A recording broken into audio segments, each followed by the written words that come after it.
yang menurut saya Sebelum tadi. lanjut Pak, saya mau tanya, Undang-Undang Perampasan aset itu seberapa susah sih? Sementara kan kalau saya ingat di zaman Pak Mahfud, itu sudah melangkah cukup jauh kan? Tinggal Presiden mengatakan sekarang kepada DPR, disahkan kepada pimpinan partai-partai koalisi itu, Pak bukan? Jokowi itu 2 periode mengajukan undang perampasan aset ini selalu macet di DPR. Pak Jokowi itu pertama kali sebelum berakhir periode pertama itu 2018 sudah ngajukan ke DPR gitu. Tapi tertunda kan? Sudah hampir selesai juga tertunda. Hanya dulu tersisa satu materi di mana disimpan barang rampasan itu. Nah, kita ajukan lagi tahun 2019 akhir masuk Prolegnas 2020, ternyata sampai 2023 sudah selesai lah di tingkat pembahasan tingkat 1, tinggal dibawa ke paripurna atau disempurnakan dikit. Itu tidak selesai sampai Pak Jokowi kirim surat. Berarti tinggal sekali rapat di paripurna saja, Iya, dikotok palu. Pak Jokowi kirim surat. Saya itu yang usul Pak Jokowi, Pak kirim surat lagi aja Pak, karena saya baru ketemu DPR. Coba dong, kirim suratnya kalau sungguh-sungguh. Loh, saya bilang, sudah kirim surat. Dan sudah masuk prolegnas. Tapi oke, kalau ada minta lagi, saya minta ke Presiden. Saya minta Presiden kirim surat tanggal 5 Mei tahun 2023 2023 ya. berarti ya. Itu perampasan aset. Saya bilang, kalau sekarang Presiden... Iya, saya bilang, Anda yang berteriak-teriak minta surat, nih suratnya. Saya tunjukkan ke ini suratnya. Katanya kalau begitu ada Presiden kirim surat mau disahkan. Nggak jalan juga. Saya dipanggil lagi oleh Pak Jokowi. Gimana Pak Mahfud? Pak, surat sudah disampaikan. Tapi mereka nggak jalan juga. Oke, sekali lagi akan saya panggil dulu pimpinan parpol. Karena kalau ketua-ketua parpol itu sudah setuju, mengerti ini, kan tinggal bilang ke DPR itu lebih gampang. Oke Pak, kita tunggu. Tapi kalau dengan ketua parpol macet juga, saya akan keluarkan perpu.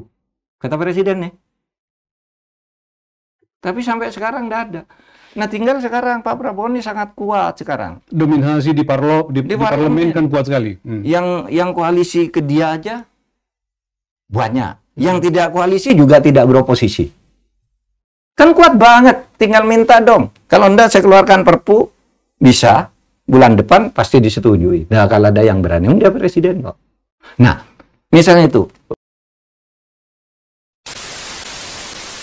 Kawan-kawan, tragedi hari-hari ini memang menyakitkan. Tak perlu paham segala teori politik untuk memahami rakyat yang sedang marah. Ribuan orang turun ke jalan, bukan karena iseng, bukan karena FOMO. Kenaikan tunjangan DPR puluhan juta, hanya pencetus saja. Intinya adalah aspirasi yang tersumbat, keadilan yang dirasa hilang. Dan ini bukan demo main-main. 8 nyawa melayang. Itu bukan sekedar statistik. Itu harapan yang direnggut dari pelukan ibu-ibu mereka. Kita berduka iya. Kita marah iya. Tapi marah aja belum cukup. Kalau duka ini cuma jadi caption di Instagram, berarti mereka gugur sia-sia. Utang kita adalah mewujudkan agar perjuangan mereka berbuah nyata. Dan langkah paling nyata, memaksa DPR segera mengesahkan rancangan undang-undang perampasan aset. Sekarang mari kita bahas. Apa sih RUU perampasan aset itu? Mengapa begitu penting? Gampangnya gini, kalau disahkan, pejabat atau siapapun yang terbukti korupsi, nggak bisa lagi enak-enak nikmatin hasil curiannya. Negara bisa langsung ambil, rampas, dan balikin ke rakyat. Kenapa penting? Karena selama ini, meskipun koruptor di penjara, aset mereka tetap aman. Mereka bisa titip ke keluarga, ke kolega, atau diparkir di rekening luar negeri.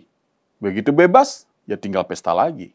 Sementara rakyat yang jadi korban tetap miskin.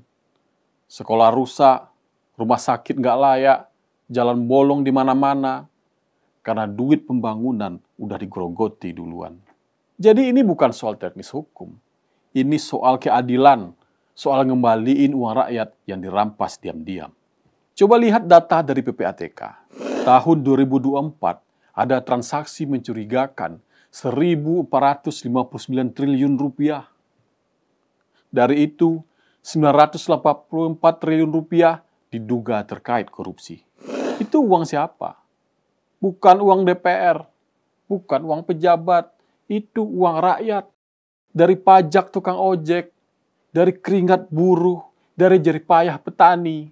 Jadi kalau ada pejabat korup beli mobil sport atau bangun villa mewah, itu sejatinya uang rakyat yang mereka rampas.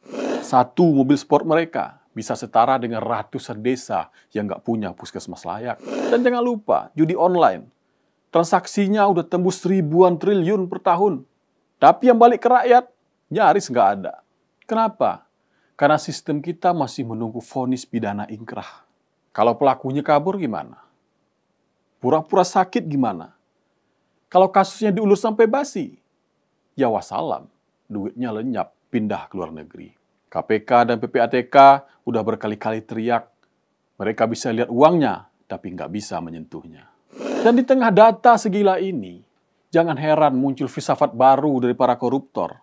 Bunyinya, lebih baik kaya di penjara daripada miskin di luar.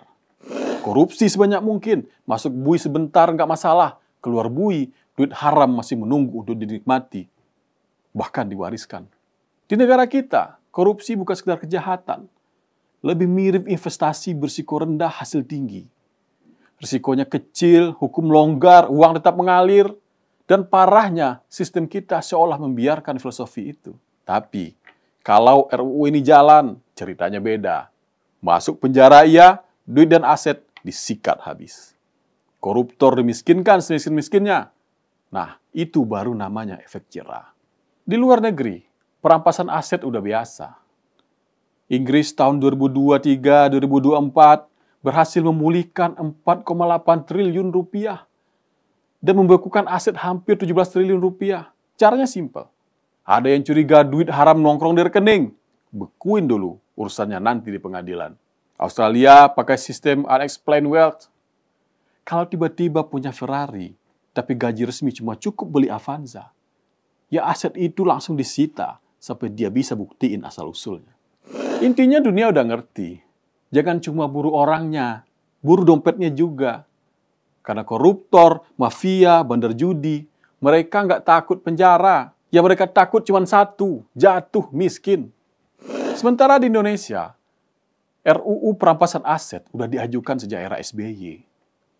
Presiden Jokowi pun udah nyurati DPR, masuk prolegnas, dibahas. Tapi sampai hari ini belum juga diketok. Tapi sekarang, kita punya momen yang lebih kuat.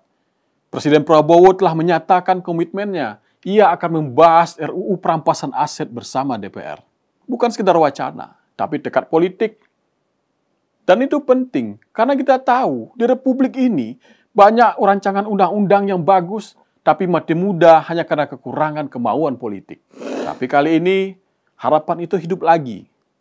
Kalau Presiden Prabowo bersama Wapres Gibran serius menepati janji ini, maka ini bisa jadi warisan awal pemerintahannya. Membalikkan arah sejarah, membuktikan bahwa negara tak lagi tunduk pada maling berdasi. Bahwa negara benar-benar hadir, bukan cuma untuk kuat di militer, tapi juga tegas pada keadilan. Dan untuk DPR, ini kesempatan langka. Publik menekan, Presiden mendukung, momentum sedang di tangan. Kalau benar-benar disahkan, inilah saatnya DPR dan Presiden berdiri di sisi rakyat dan bukan di belakang koruptor. Bayangin headline besok pagi. Prabowo bersama DPR sahkan undang-undang perampasan aset. Triliunan uang rakyat siap kembali. Itu bukan cuma kabar baik, itu sejarah, itu baru keren. Banyak yang takut RUU ini bakal jadi alat penzaliman. Padahal enggak. Aset yang janggal memang bisa disita tanpa nunggu vonis pidana. Tapi bukan berarti bisa semena-mena. Semua tetap lewat pengadilan, ada proses pembuktian, ada hak untuk membela diri, ada mekanisme banding.